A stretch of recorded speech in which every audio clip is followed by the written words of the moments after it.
सुबह 6:10 का अलार्म नींद से जगा ही देते हैं और हम बिस्तर से निकल के खुली हवा में पहुंचते हैं। हल्की हल्की सी गुलाबी ठंड, खुशनुमान वातावरण।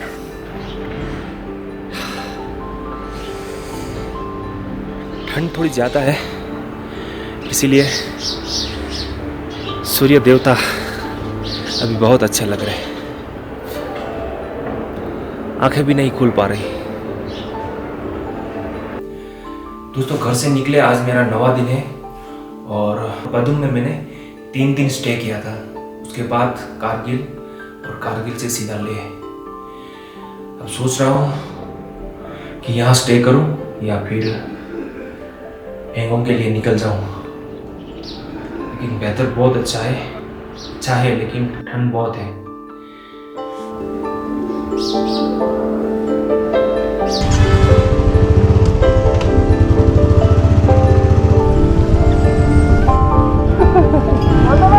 ठीक है, बाय बाय। जैसे कि आपने देखा, पिछली रात हमने लेह में एक होटल में बिताई थी और अब मैं निकल चुका हूँ थिक्से मोनेस्ट्री की ओर।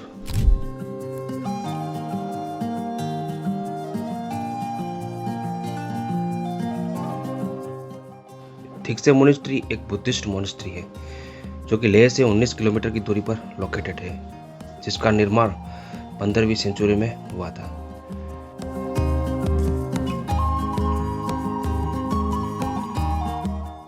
थिक्से मोनेस्ट्री 11,800 फीट की ऊंचाई पर स्थित है, जो कि लद्दाख में सबसे बड़ी मोनेस्ट्री में से एक है और यहाँ पर 12 मंजिलें बनी हुई है। यहाँ पर जो पेंटिंग बनी थी वह हमारा ध्यान अपनी ओर खींच रही थी।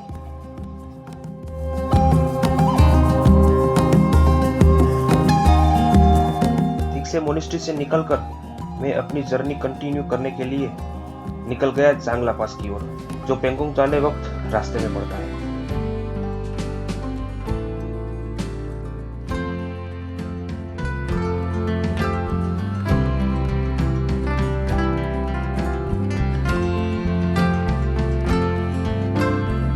अभी मैं पहुंच गया हूँ जांगला पास। यहाँ का अल्टीट्यूड है 17,688 फुट, यानी कि समथिंग 5,500 मीटर।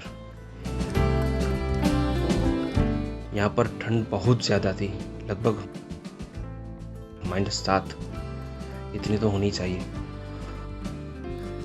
और फिर ठंड के कारण ज्यादा देर यहाँ न रहकर मैं आगे बढ़ गया पैंगोंग की ओर।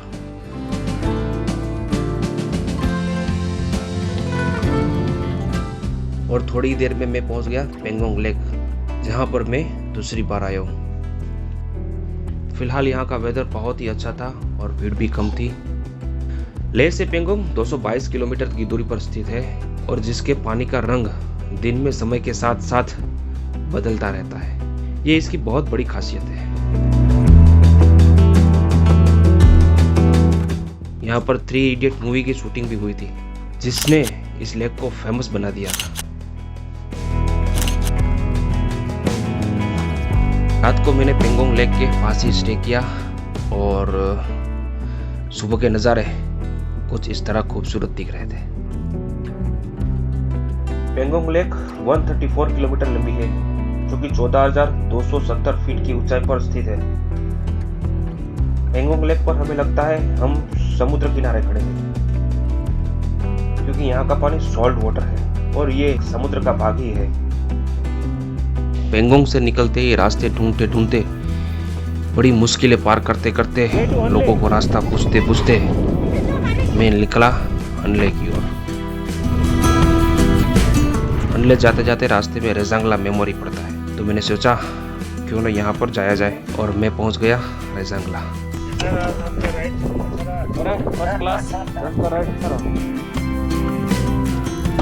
रेजांगला मेमोरियल उसी जगह पर है जहां 1962 में परमवीर चक्र सम्मानित मेजर शैतान सिंह का शव मिला था। इस मेमोरियल को देखने के बाद और इसके बारे में जानने के बाद हमारे मन में इंडियन आर्मी के लिए रिस्पेक्ट और भी बढ़ जाती है। यह मेमोरियल 16,400 फीट की ऊंचाई पर स्थित है और 1963 के शहीदों की याद में बनाया गया है, जो इस तिरंगे के लिए मर मिटे हैं।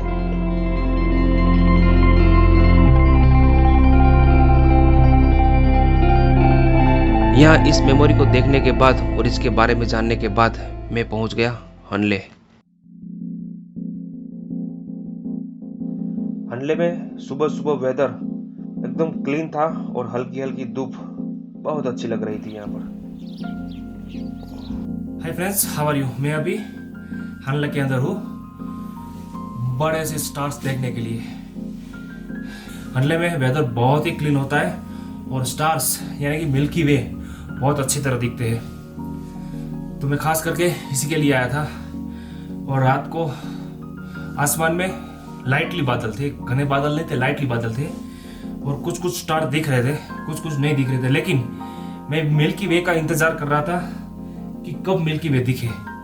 तो मैं रात में 3-4 बार उठा, लेकिन आसमान में कहीं मिल्की वे मुझे नहीं दिखा। शायद मेरी नींद लग गई होगी और मिल्की वे आगे निकल गया होगा, वो थोड़ी ना मेरा इंतजार करता। फिर भी, और दूसरा कि ठंड बहुत थी, इस वजह से उठने का मन नहीं कर रहा था। और मैं अभी आपको बाहर का वेदर दिखाता हूँ, बहुत मस्त है अभी, खुशनुमान।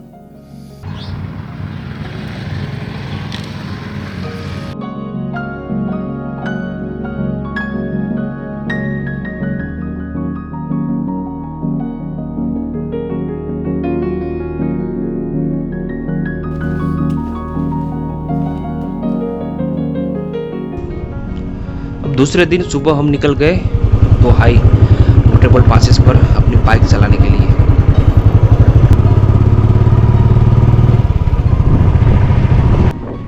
रोड से उतर जाए उसके लिए जो व्हाइट बेल्ट लगाया हुआ है और साइड में लाइट भी लगाई हुई है, वो स्टार्स ही चमक रही है, ऐसे लग रहा है जैसे हीरा जड़ा हुआ।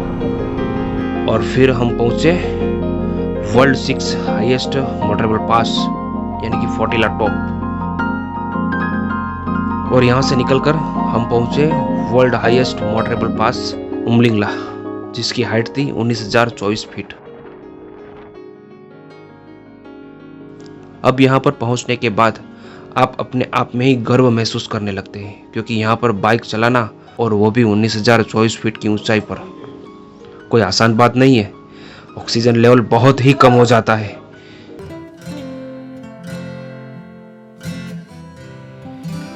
और यहाँ से निकलकर हम आ गए हनले और रात को दिखी हमें गैलेक्सी, जिसका हमें बेसब्री से इंतजार था।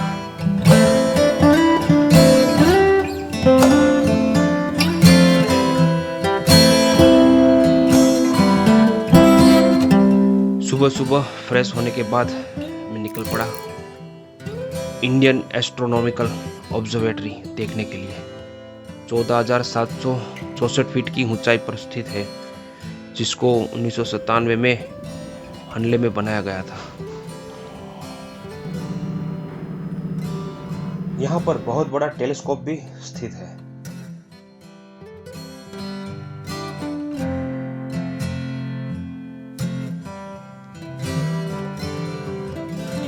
और पेट्रोल टैंक फुल करवा के और सारी तैयारियां करके हम निकल गए सोमोरिरी को। अब आपको दिखाने जा रहा हूँ मैं सोमोरिरी लेक, जो कि बहुत ही खूबसूरत नज़ारा है।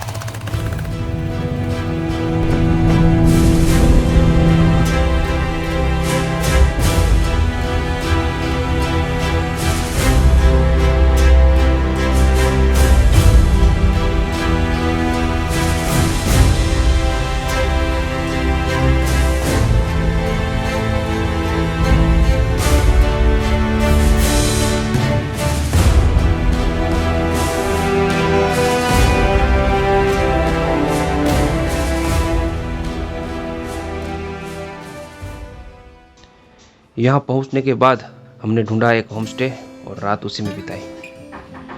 और रात को छोटा सा टाइम लैप्स कुछ इस तरह का। और फिर दूसरे दिन सुबह के नज़ारे कुछ इस तरह के दिखाई दे रहे थे। हल्की हल्की सी ब्लू कलर की आसमान और पानी इस सुबह में चार चांद लगा रहे थे। पानी की लहरें हमें अपने आप में प्रभावित कर रही थी।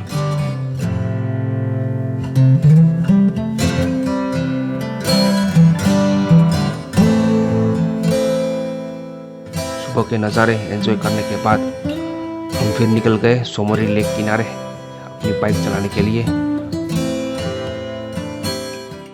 और मैंने अपने ड्रोन से शूट किए कुछ इस तरह के नज़ारे।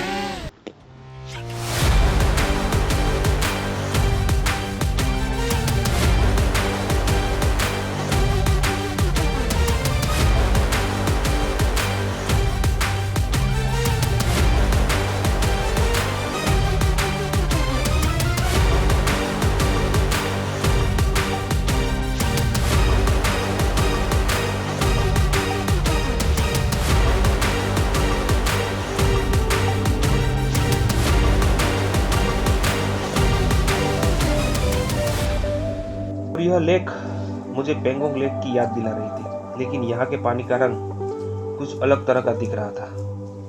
अब सोमोरी लेक को अलविदा कहने का समय आ चुका था। यहाँ बिताया हर एक पल, लेक के किनारे, पहाड़, सब कुछ मुझे हमेशा के लिए याद रहेगा।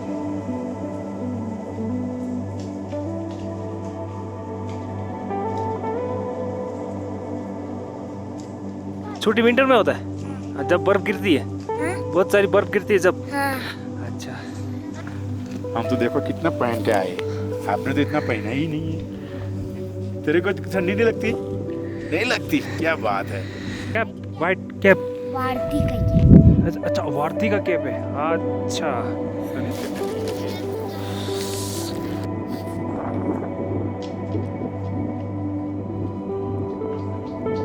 सोमोरी से निकलने के बाद हम पहुंचे पुगा वैली। पूरे लद्दाख में पुगा वैली ऐसी जगह है जहाँ पर आपको ग्रासलैंड देखने को मिलेगी, यानी कि हरा भरा गार्डन, और इसके साथ साथ हॉट स्प्रिंग भी। ખબર નહીં ક્યાંથી આવે છે પણ સમથિંગ 15,000 ફૂટની ઉપર અને સલ્ફર યુક્ત પાણી, ખૂબ જ ગરમ પાણી છે મિત્રો, અને હાથ દાજી જાય છે એટલું ગરમ પાણી છે, પણ મજા આવે છે કારણ કે ઠંડીમાં ગરમીનો અહેસાસ દિલાવે છે। पुगा वैली से निकलकर हमने ब्रेक लिया डेब्रिंग में, जहां हमें फिर से नेटवर्क मिला पहली बार। बिना नेटवर्क के हमारी हालत भी इस तितली की तरह हो गई थी। नेटवर्क के आने के बाद सबकी जान में जान आई। फिर घर वालों से थोड़ी सी बात की और हम निकल गए आगे की ओर। अब वापस पहाड़ पर बर्फ दिखने लगी थी और ठंड भी पड़ने लगी थी। अब हाई अल्टीट्यूड पास आने वाला था और फिर थोड़ी ही देर में हम पहुंचे बारालातला पास, जिसकी हाइट थी 16,040 फीट, और ये इस ट्रिप का लास्ट हाईएस्ट पासिस था। उस रात हमने स्टे किया था विस्की नाला में, और सुबह उठकर देखा तो चारों ओर बर्फ जम चुकी थी।